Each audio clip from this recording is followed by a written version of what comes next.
Hello, what's up? It's Aidan Jones. You're listening to Sitting Under a Tree for Tuesday, the 28th, 28th?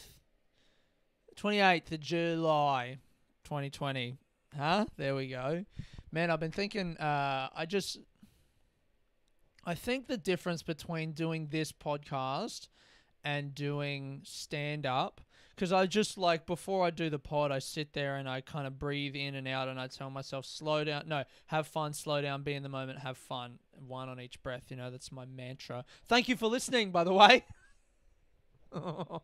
um, yeah, I do that. Aggressive gratitude. Just in the middle of that's more annoying than not, really. No one's sitting there going, yeah, okay, it's like we're getting all your thoughts and stuff, but like, say thank you, you fucking rude prick. Anyway, so the difference between doing this and doing stand-up is I do that before I do stand-up as well, but I'm always so scared when I start doing this. Every time before I start, I feel scared, and then but I start, and it's like, now I'm fucking here, I'm doing it.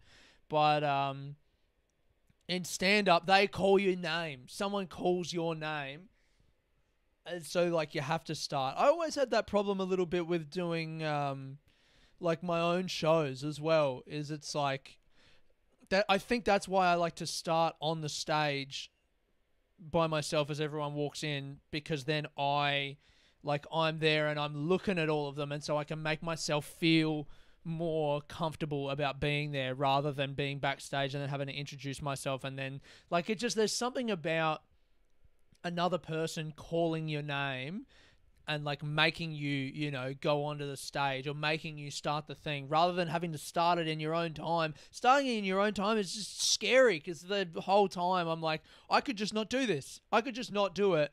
And wouldn't that be nice? Or whatever. But then as soon as I start doing it, it sounds like I don't want to do this. I do. I'm glad to be here. I am so fucking grateful to have this outlet right now when there's no comedy. I just spoke to my dear friend Kyle Legacy, Scouse comedian and homeless layabout Kyle Legacy, who's in Sydney at the moment, and he's doing fucking 3 gigs a week. That fucking rat-faced little wannabe black piece of shit is doing 3 gigs a week. He's like, yeah, it's not really that good this week because, but it's all right. Like, I made $400, so, it's fine, but it's not great. And I'm like, cunt, I've done 10 gigs since fucking March. Oh, God, I miss it. Anyway, how are you guys doing? How's your week? How is I keep thinking I'm only talking to people in Melbourne, but I know other people are listening to this, but my mind is in Melbourne right now. Oh, God. I can't leave mentally or physically or spiritually. Fuck it, I'll talk about it. I had a good cry yesterday. I had a cry. I felt like I hadn't cried in like that in like 5 years, maybe. And it really felt good. It felt like so the reason I cried is I was walking down the street and I guess my ex or the girl, whatever that I was seeing, called out to me, and I'm not going to go into it because it doesn't really matter. Like, nothing happened, but I just didn't give a good account of myself. I just wasn't ready for it, It really shook me up to have an interaction with her, and I came home and I just fucking told my housemate what had happened. I was not ready for it at all. And it stunned me at how stunned I was as well. Like, I didn't expect to be so shook from it. And then, so that shock coupled with, I think it just made everything kind of catch up with me. Like, there was that, and then the fact that I haven't done stand-up and I'm not looking like being able to do it for at least another month. I reckon it'll be September before yeah, I wouldn't be surprised if it's like September before I can do fucking stand up again, at least. And yeah, just like that, and then like the stuff with the guys moving out of here, and that's like a weird change, and just everything in my life feels like it's changed, and I also then can't do what I would do normally reflexively as a way to deal with that, which is just be around people. So it's all fucked, and I just felt like I've been talking all week about how it just sits there like I can't cry. I've been talking to a few people about it and about how I would have loved to have been able to cry lately, but I just feel like I can't. And I've just been saying like it just sits fucking right there. Maybe I even said it on the pod last week. What reminds me that I might have is that I'm very aware at the moment that I'm making a motion to my sternum when I say it sits right there. And then I just cast my mind back to like, I reckon I've done this before on the distinctly non-visual podcast, pointed to a part of my body when describing a feeling. Yeah, I reckon I might have done that last week. Anyway, fucking whatever. So I've been talking about how I can't cry. And I walked home, spoke to my housemate. She said a few things which seemed like, kind of on the money for me, and it was a really nice conversation. Then we just started talking after that. We just got onto a normal conversation, and halfway through it, I had to be like, so, man, hold up. I think I need to go to my room. And I came into my room, and I just had in my head, this moment normally is when I would just go on my phone or listen to music or do something or write or whatever. Can I just not do that and just sit with this feeling for a second and see what happens? And so that's what I did. I sat with the feeling. I kind of just got on my bed, face down, threw my phone and wallet and everything to the side, and just sat there. And the tears did flow. It felt so good, man. To the emotion. I felt like I was feeling emotions. And it made me think, what does that count? I was, as I started crying, a part of me was like, does this count? That's crazy, isn't it?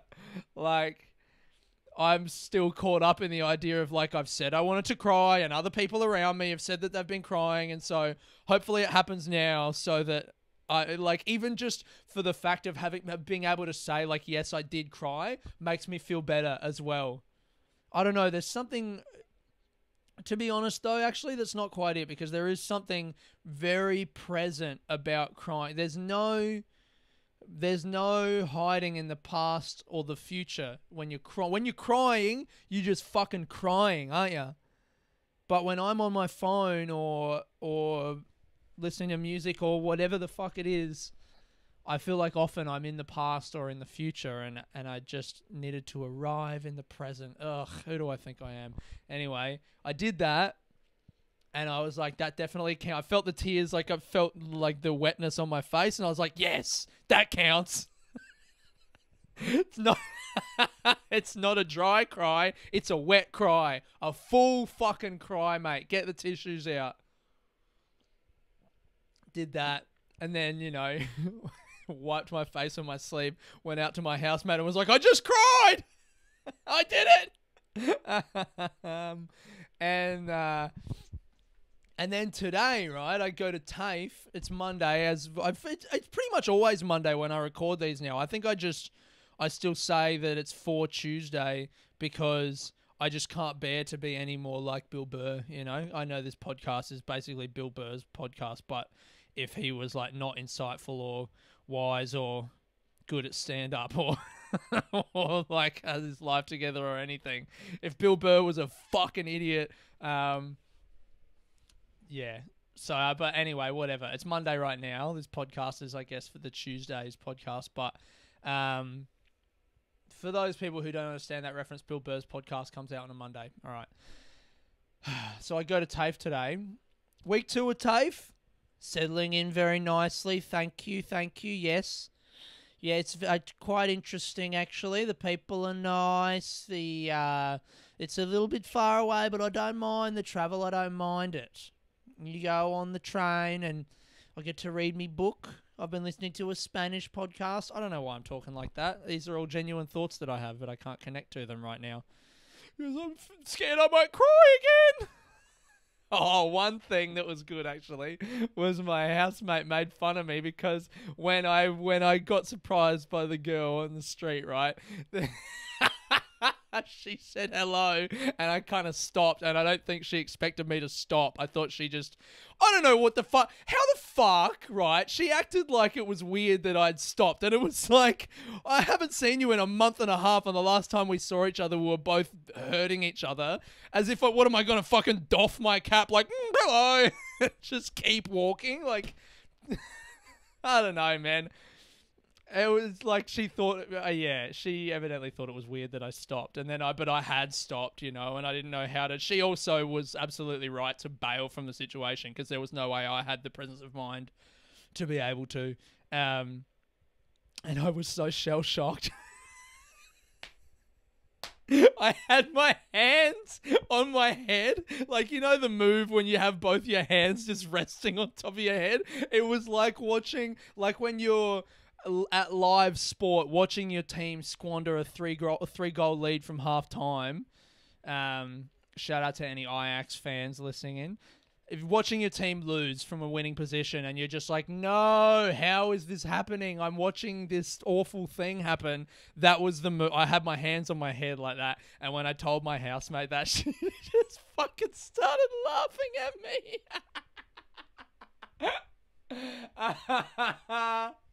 And that felt real good, actually, to be able to have, it was nice to have someone laugh at me, to be like, look, I sympathize with you and, everything, but you're a fucking idiot. And I was like, thank you. That's good. Anyway, so I'm on the fucking getting the train to TAFE.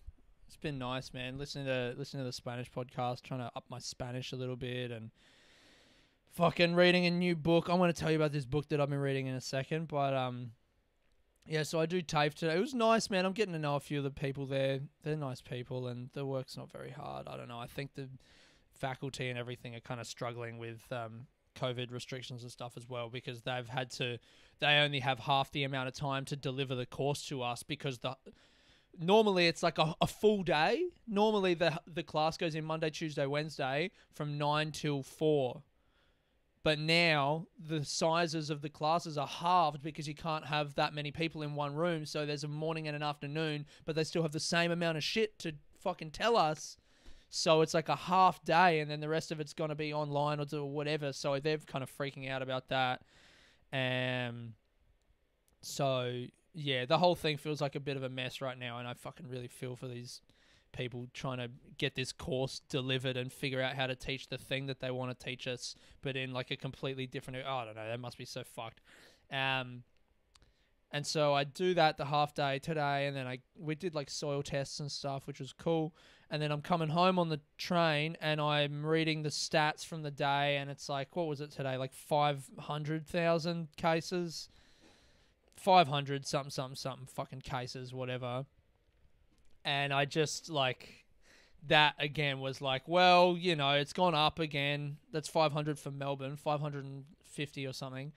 And I just started thinking like, God, it's going to be so long until comedy comes back. And I started feeling that feeling again. And it wasn't as bad. It wasn't as strong. Not bad. It's not bad.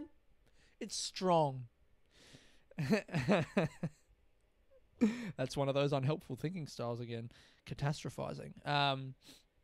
Yeah, it wasn't as strong as it was like on Sunday, but I still felt, and so I was just like, let me sit with this again, put my phone face down on the seat. I'm sitting there, the train's still, I'm waiting for it to go, no one's around. And I like had a moment where like I noticed when I was crying on Sunday that it was really like a but like my voice, like I'm a man, so my voice has like a bit of depth and timbre to it. So when I cry, it sounds fucked. I don't like it. I don't know that I want to cry like that around someone. As much as, okay, it's a strong thing to cry, to show your feelings. There's nothing to be ashamed about. But just the sound of like... It's so pathetic. Just the sound of a man crying. I don't even know. Maybe next time I cry, I'll try and have like the presence of mind to I'll see if I can get a recording of the sound. Maybe that'll take me out of the moment, which is not what I want. The whole point is to be in the moment. I don't know. Just the sound of crying is real brutal. And yeah, so I made the sound today, but it was a dry cry. It wasn't a wet cry. It was a dry cry on the train. But it was nice to be like, all right, I feel like I've learned something about myself, that when those feelings come, to sit with them and let them be there and happen, and then maybe I'll cry, or maybe I won't, or I'll feel them, to feel. Imagine being able to, maybe that's the skill of feeling. Maybe that's what I just discovered yesterday with my hands on my head, staring at this poor woman. Going, I don't know what to do right now, but I never thought I would have to live through this moment. But here we are.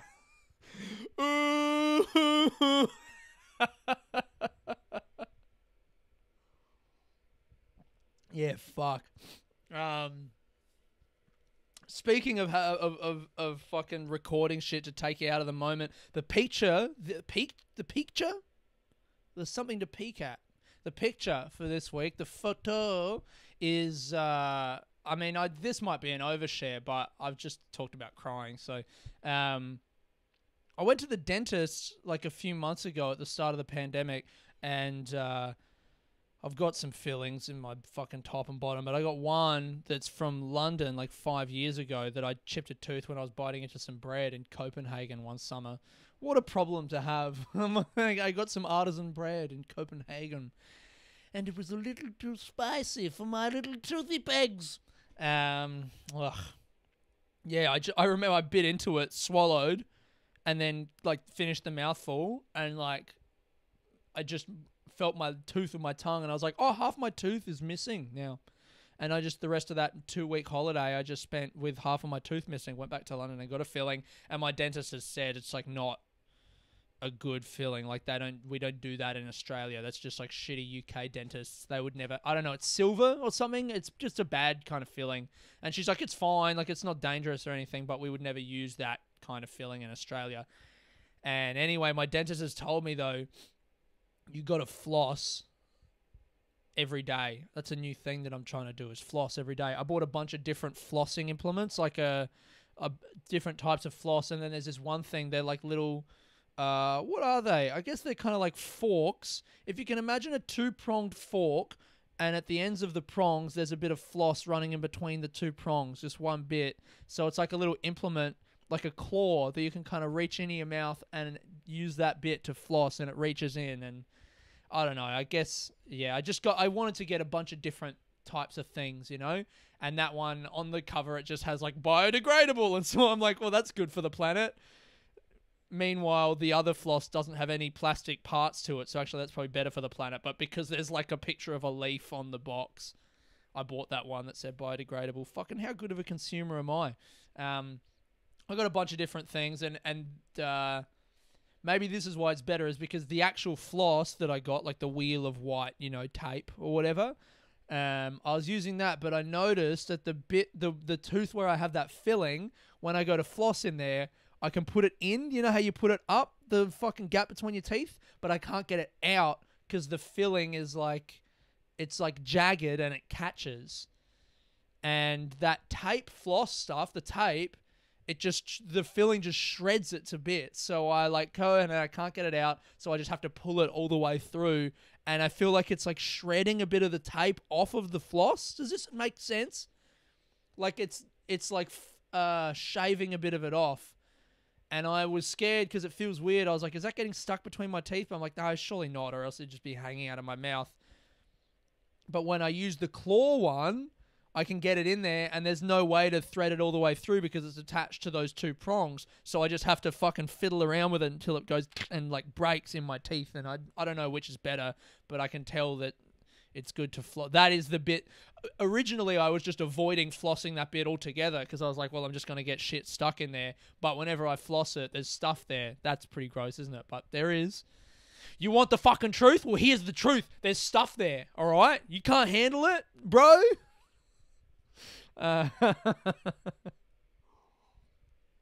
Weirdly aggressive there. Thank you for listening to my podcast. So, yeah, but in the last few days, I've really felt something weird there, and I'm like, is that a bit of food? But I've realized slowly but surely that it is a piece of this fucking floss tape stuck in between my teeth, but it's too short for me to be able to get a purchase on, but it's fucking right there. And just before I started this podcast, when I sit here and do some notes for half an hour or whatever, I fucking got one of the prong fork boys and I did it and I fucking felt it and I went, and I got it out and it had been there for like a week, I reckon. Just this bit of dental floss. This is the overshare, but like there was a bit of dental floss stuck in between my fucking teeth. Just I could feel the edge of it. And I just was like, I was thinking like, am I going to need to buy a pair of tweezers and go in there? Or like, am I just going to need to go to the dentist and be like, hey man, everything's cool, but you told me to floss my teeth and now there's floss in my fucking teeth and I can't get it out because there's British filling in there. So you got to go in there and get it out, please. Thank you. And I guess that'll be another $200 or whatever. I got it out and it was just, I mean, I would compare the level of relief to the crying that I had today and yesterday, but it was laughing rather than crying. I got this floss out and I was just like, ah, ah. It was amazing. Ah, ah, ah. That was an incredible feeling. And I, in that moment, was like, this is a good picture for the podcast this week. So I got my phone out and my fucking finger was like wet. So I couldn't do the fingerprint to turn on. So I had to do my code and then I put it on myself and I took a picture and it's of me holding up this little bit of floss and laughing, looking at the camera. So that's the picture for this week. If you want to see that, go on at Sitting Under Podcast on Instagram. I'll have all of the... Fucking someone last week was like, don't deep dream the thing, man. If you go on the Instagram, you've got the deep dream version of the image and then scroll to the end through all the versions and the last one is the original so you can see what it came from. I don't know why I do it like that, but I just think the deep dreams look cool. So it's just something that I like to do for me every week. All right. Fuck, I still got a bunch of shit to talk about. Here's something that's happened that's kind of cool this week that I did want to talk about. Oh, my God. I don't know if this is okay to laugh at, but I feel like it is. And then I guess maybe I'll just talk about the... I want to talk about a book. I want to talk about selling my last chair to this guy. And I want to talk about this Twitter fight that I witnessed. I'll talk about the Twitter fight now. And then I'll fucking do the book and the chair together, I reckon, because those stories kind of intertwine. Look at this little peek behind the curtain that you guys are getting. Who cares? So, I saw this fight on Twitter, and it just... I guess it's like... I always think to engage in a fight online is... like the level of arrogance that you need to have to sincerely offer your opinion online. I always catch myself about to do it. And then I remember, you know, that episode of South Park where they play World of Warcraft and that guy keeps killing him and like in the game. And then it keeps cutting to the picture of the guy. And it's just some fat dude sitting in a chair with Dorito crumbs all down his stomach. That is the picture in my head that I get when I feel myself about to, like, I'm reading through a comment section on Twitter or something and I feel myself forming an opinion and I'm like, all right, let me fucking weigh in. The image of that guy flashes into my head because that's who I realize I'm becoming. If I'm about to weigh in on a Twitter argument, that's that fat cunt sitting in front of a computer with Dorito crumbs down his chest. That's me fucking flexing, cracking my knuckles, getting ready to type my little opinion out into the world. And but it's hard because, you know, every time the emotions come up when I read this stuff. So anyway, this was the conversation. Some guy wrote tweeted, "Am I being a massive snob for absolutely detesting when a bloke calls his partner the missus?" Right? 24,000 likes, 1,800 retweets. And all of the comments on this, like, I mean, look, as that tweet, detesting when a bloke calls his partner the missus, I mean, there's a few things going on there. There's probably a bit of classism going on there. A bit of, like, actually you are probably being a snob a little bit. Maybe he's trying to cast it in a feminist angle. Like, a lot of people in the comments, like, someone here goes, anything other than calling them by their name and explaining who they are if necessary feels off to me. Like what's this guy? Like, she has a name, sir. Like, yeah, dude, he knows he's fucking dating her, all right? Not every relationship is a guy dehumanizing the woman he's with. Maybe give her a bit of credit for fucking choosing that guy. Someone else goes, nope, good to raise this kind of thing and glad more people are becoming aware of these kind of nuances. I also hate the phrase the other half, which implies you are not whole unless you're in a couple. Just fucking people climbing into each other's assholes here. Someone goes, and then, but here's the thing, right, is I'm like, okay, rolling my eyes at these fucking losers, because it's, at the end of the day, it's someone else's relationship. Why are you fucking, why are you weighing in? That's on you. If someone's, if two people are in a relationship and they have a particular way of addressing each other and that makes you upset, well, that's probably on you, I reckon. You need to think about why that's making you upset, because that's their relationship and it's got fucking nothing to do with you, idiot. And so I'm on the side of I'm like, okay, surely someone's going to come on in a second and tell these people how fucking dumb they're being. But the people who are coming on and in essence agreeing with me are also fucking idiots, because this guy goes, bet you are a riot at parties, Mandy, for fuck's sake. Someone else going, oh, where are some of these? The other half is about the biggest compliment you can pay somebody. You're not denying that they are a whole person. You're saying that they are not whole without them, i.e. they complete you. Oh, no, that's not a good one. Wait, where's one of the good ones? Oh, someone here just said, if you ever meet someone who is your ideal partner and can finish your sentences, who you can't imagine life without, then you'll get it. And that's like a pretty reasonable, but then that person's like display picture is just like a giant snake with wings turning into a human. I thought that was pretty funny. Someone here just put, my hatred of this one and the missus transcends location, I can assure you. He's quoting someone else's comment. And then he's just put, ha ha ha ha ha ha ha ha ha, transcends location, ha ha ha, da fuck you on about, Doris. Wow, too many millennial snowflakes with too much time on their hands and nothing to worry about. So look, everyone's given a pretty fucking solid account of themselves here. Someone else goes, so if the word is seen as a put down for the woman, you're against it. But if it's a put down for the man, you like it. You're a hypocrite.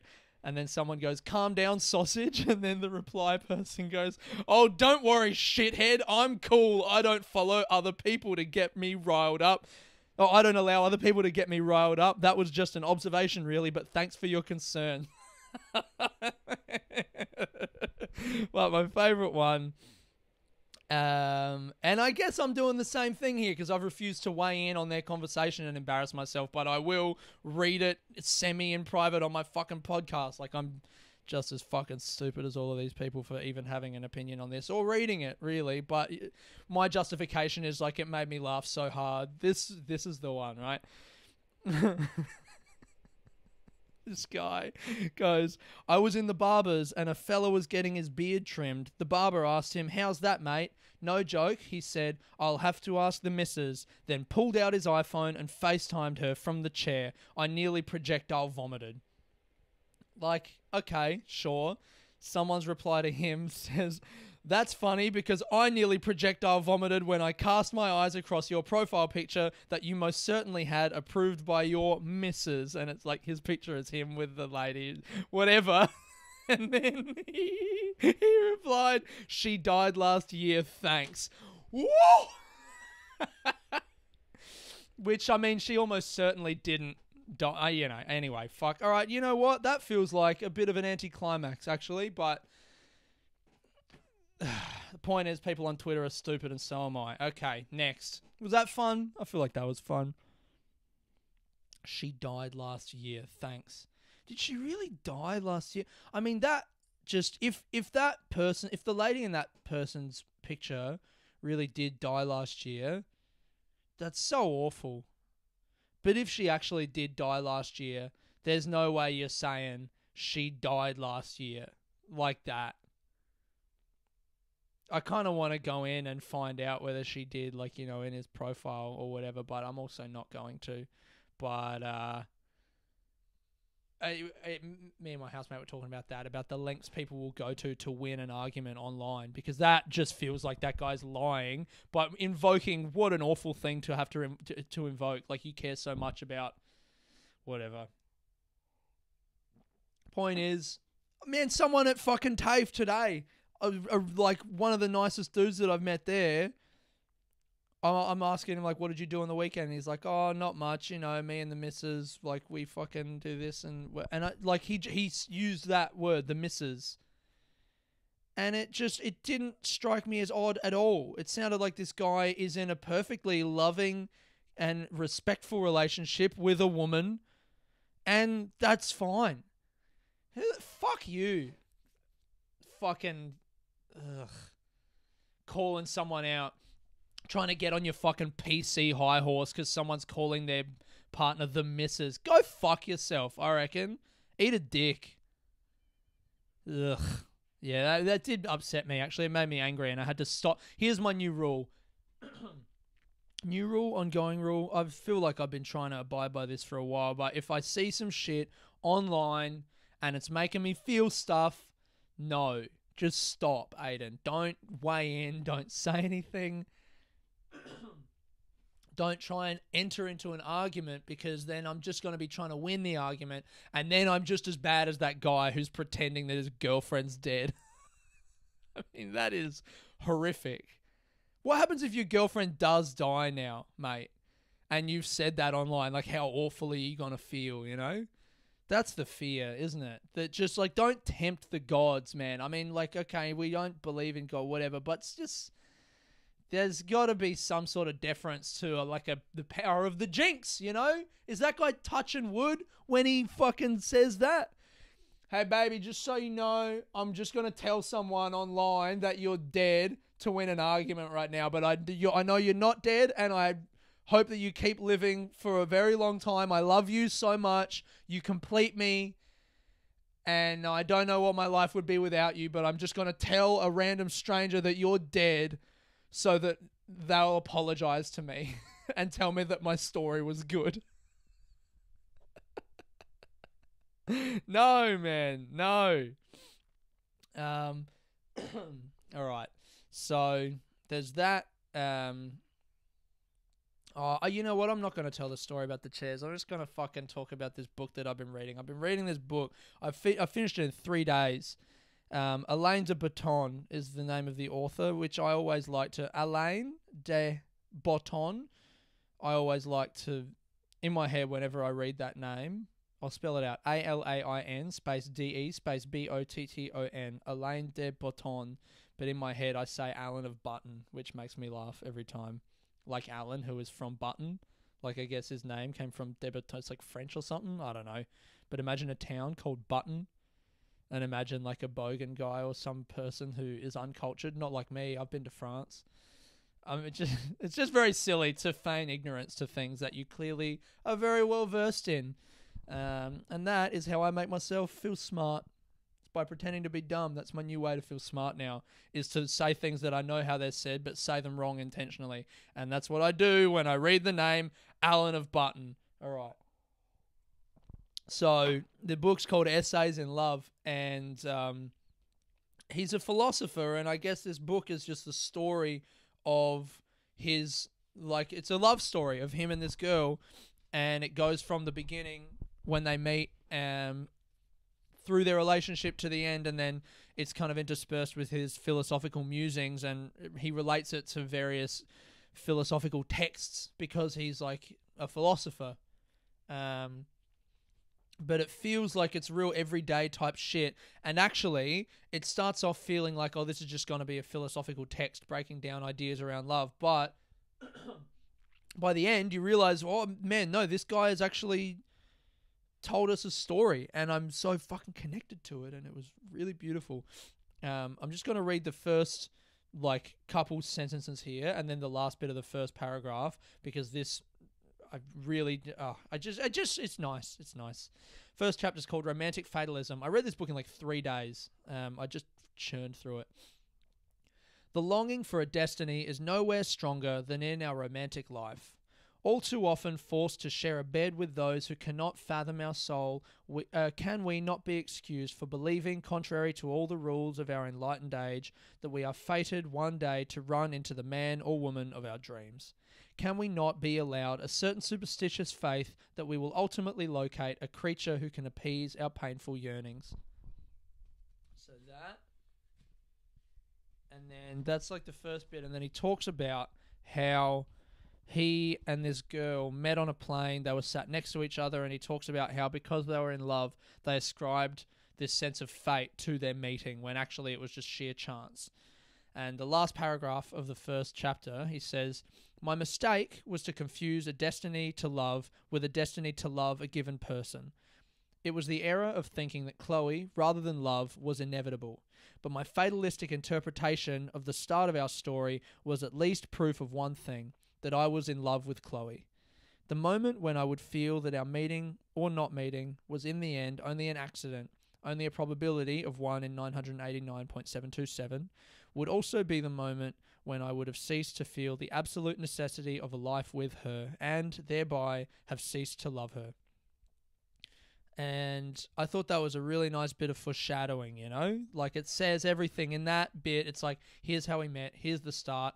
He says he fell in love with her almost straight away, which I thought was a big gamut, and I really loved. He was like, the moment that he kind of felt like he needed to be around her, that was the moment that he was like, okay, I'm in love with her. And then he foreshadows by the end that he's not going to be in love with her by the end of this book, but it doesn't say how or anything like that. And I don't know, it made me laugh, it made me cry, it made me feel stuff.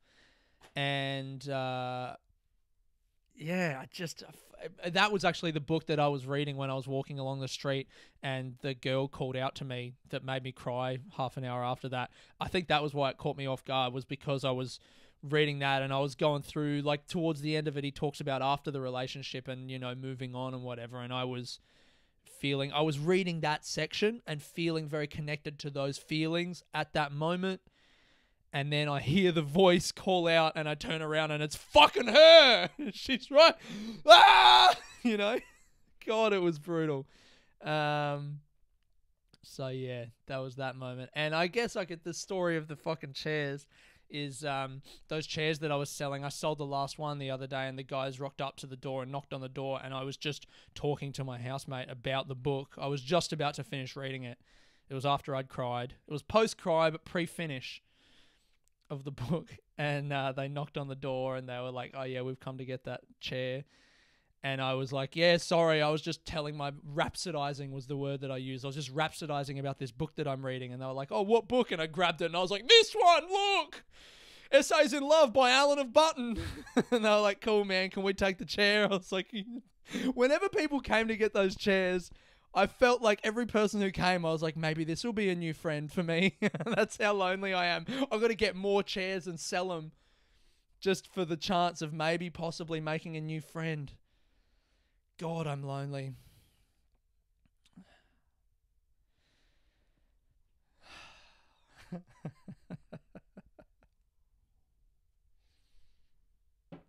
Oh, there's me sitting in an emotion. How about that? The song for this week is going to be Tell Me Why by the Kid Leroy. I had not heard of this kid until Friday when I was at home about to play some Civilization 6. And I was looking for some music to play, and the thing, you know, when Spotify just gives you like a little recommendation, and it said 16-year-old Australian rap prodigy, and that was enough for me to be like, you know what? Yeah, let me give this kid a go. And the album is so good. It's called Fuck Love, and there's all these skits of like, I guess I'm just fucking all about those sad boy breakup shit at the moment, aren't I? feeling all these feelings and emotions. And yeah, there's all these skits of like him on the phone to the girl that he's evidently breaking or broken or whatever up with. And then all these songs about breaking up. And he's fucking 16, but it's so good. It's like good party, rap, trap, whatever, big bass lines, huge stuff for the club. God, I would love to get into it.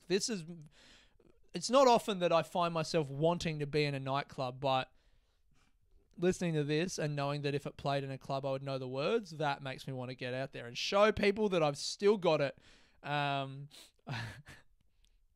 there's this song, Tell Me Why. He keeps going, tell me why, is it so hard to say goodbye? And this is how I know I'm getting old, is because when I was walking around like with that song in my head, and that line is so funny to me because all I can when I'm like, tell me why is it so hard to say goodbye, I'm like, you know why it's so hard, mate? I can tell you. It's because you're fucking 16, all right? It's because nothing has happened to you in your fucking life. That's why it's so hard to say goodbye, to break up with the voicemails of him. There's one of the sketches or skits. Ugh, God, I sound like an old man. One of the little sketches. One of the skits on the thing is her voicemail on his phone going like, you had Melissa over there? Fuck you. Blah, blah, blah, blah, blah. Like, evidently he fucked one of her friends. And, yeah, I'm listening to that. And then one of the songs, Why Is It So Hard to Say Goodbye? I'm like, clearly, why is it so hard to break up with a girl and you fucked her best friend? And that's so hard for you that you had to write a song about it where you're like, meh. I mean, it's a good song, but shut up.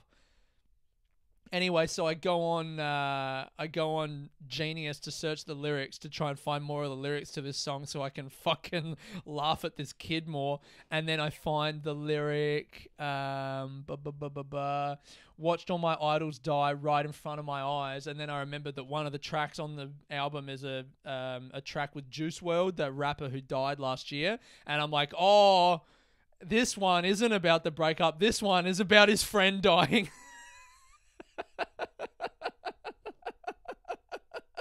And I realized I've been going around, like I was going in my head like, that's a good bit. I might do that as a stand-up bit.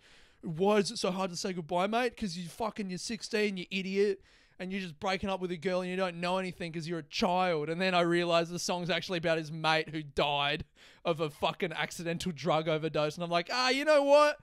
I reckon, yeah, let him have it. Maybe he's been through some shit. Sorry, mate. Yeah, your friend dying, that actually does sound like a tough one. Can't say I've got any experience with that kind of stuff, actually, so you're on your own. Good song, though. Cheers for the party anthem.